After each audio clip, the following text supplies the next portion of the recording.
I disembarked at a walking run. Florence and Normandy was a hot corner. I turned the corner on the 71st and trotted past little Trey Ball's house and wondered if I should stop. No, I decided, make it home first. It was now well past midnight. Although there are more murders in the city on the weekends than the weekdays, it has nothing to do with gang members being workers. Gang members work all day, every day. This was a Wednesday, but that didn't mean I was more likely to survive. No, I was more likely to be killed anytime and any place they caught me. I scurried along, ducking and dodging in the driveways and behind trees. Anyone in any other part of this country would have thought I had either stolen something or was a nut. But any resident here who clocked my antics knew I was just trying to get from point A to point B in one piece. When I got home, I went to the back door, but it was locked. So I went back around to the front and knocked, but got no answer. I never had a key, never wanted one. I never asked Mom for one, and she never offered one. I knocked again harder. Still, there was no answer, but Mom's car was there. Suddenly, I had heard voices from across the street and saw flashes coming from Wilo's garage. I went across the street cautiously. Wilo was welding some pieces of metal together and working on his car. He was a civilian who worked at General Motors every day, but on the weekend, he'd pull his 1974 Monte Carlo lowrider out and have a ball. He had a lot of tools and welding equipment. In fact, he would saw my weapons off for me and then smooth down the barrels on his grinder. When he saw me, his eyes lit up. We rapped a bit before he broke out some pot. My system was clean from not doing any drugs in a while for the last 6 months, so one stick of pot blew me over.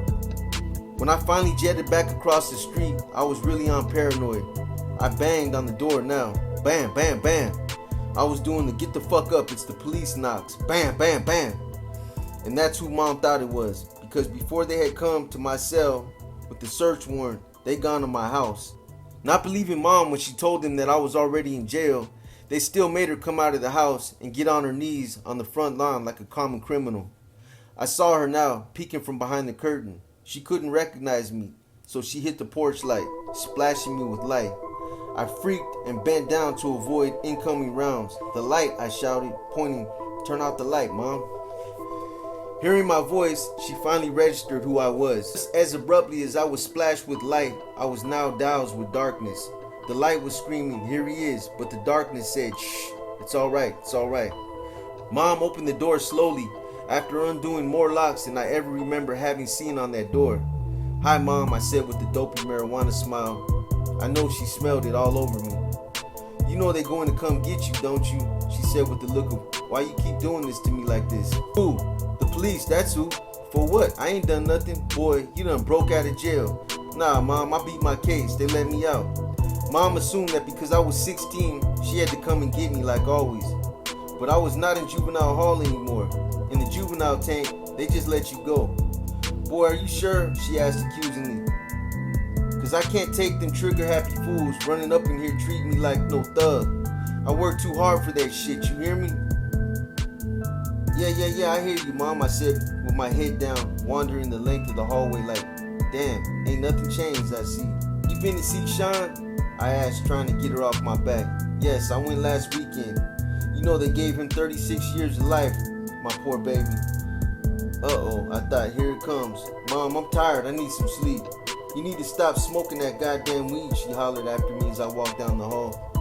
I closed my bedroom door and waited, hoping she wouldn't come into my room and continue preaching. I knew she meant well, but I wasn't up to it tonight.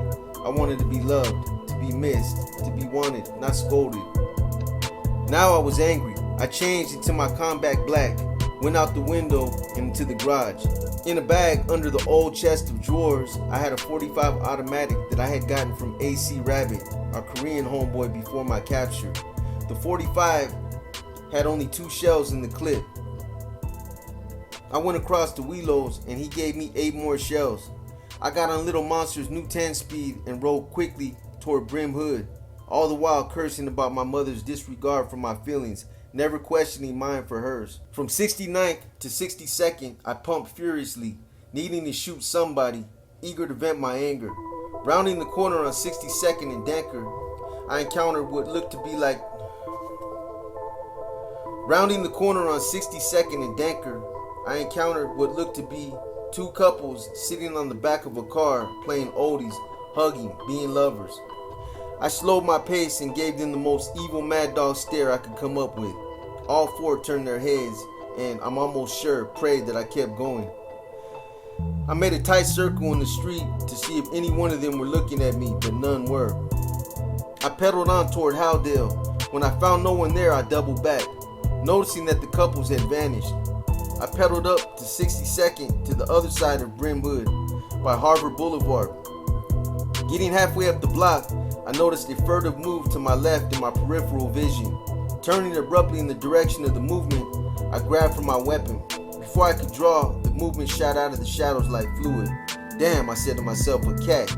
Shit, the damn cat seemed to be doing just as I had been doing, not more than an hour before, trying to get from point A to point B in one piece. I watched the cat momentarily before I continued my scan of the park. Turning right on Harvard Boulevard, I saw two Chicanos leaning against a brown gremlin talking. Both, I guessed, were from F-13. We had no beef with them. Further down the block, I saw three cats who looked my age leaning against a van, talking and drinking beer. Bingo, enemies. I rode to within a house distance, approximately 20 to 30 feet, and made a circle to make sure they saw me. On my final loop, I came up blasting. Doom, doom, doom. Oh, blood, I'm hit. Run, screamed a distant voice. Just keep running. One blood lay motionless in the street. The other two were pinned behind a tree. The van took the majority of my round. Doom, doom. The 45 had the low, slow baritone of a big bass.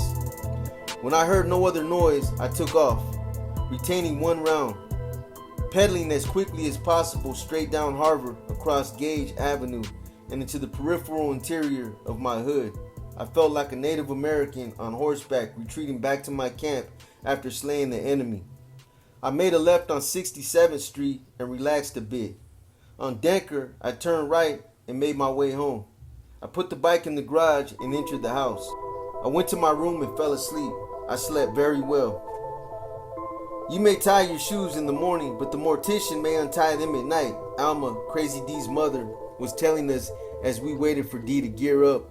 She knew we were up to no good. Dressed heavily and in dark gear, Diamond, Trey Stone, and I sat on the couch, oblivious to anything Alma was saying. Our minds had long been locked on our upcoming mission.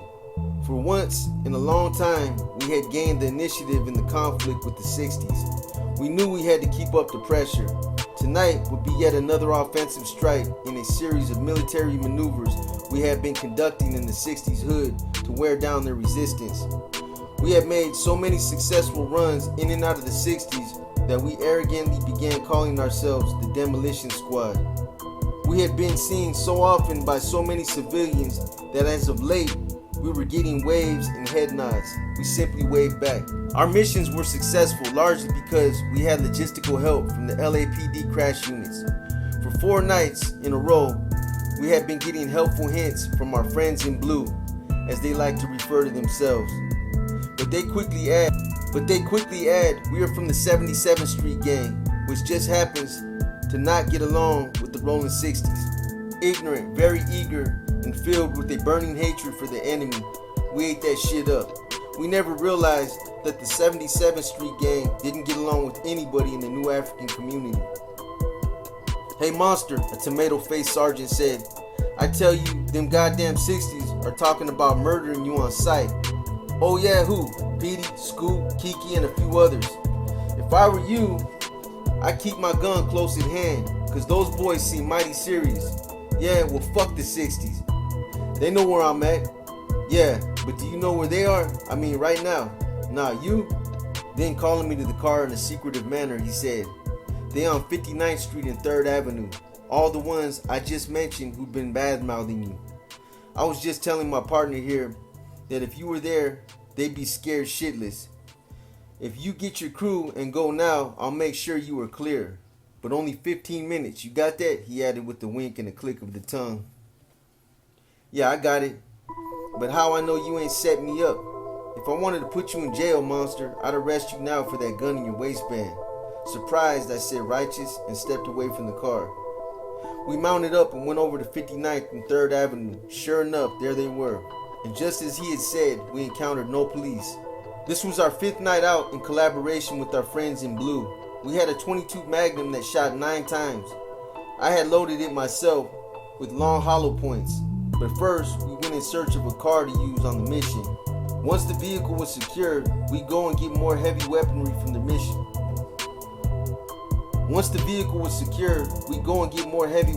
for the mission. It had been 2 weeks since I was released.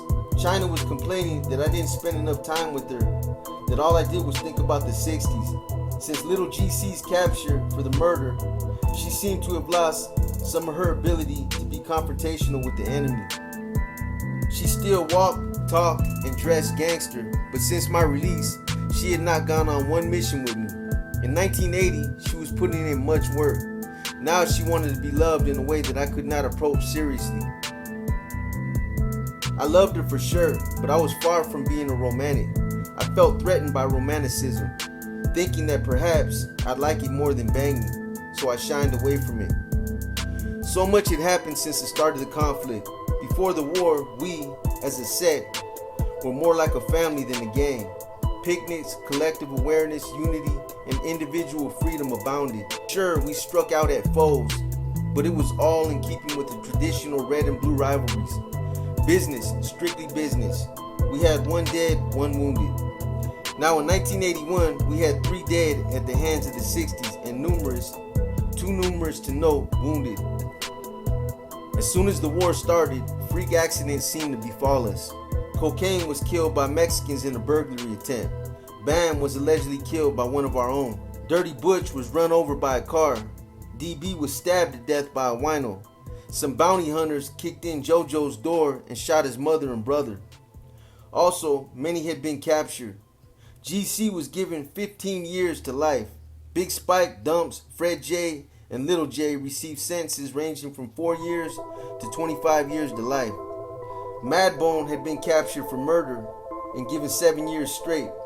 Time Bomb and Harv Dog had also been captured for murder. Gangster Brown's house was being shot up 3 nights a week, and the summer hadn't even come yet. The set sagged miserably under so much, so fast. In as little as a 9-month period, we had gone from being a happy extended family with an infrastructure capable of meeting many of the needs of those driven to the street for whatever reason, to an exclusive military machine.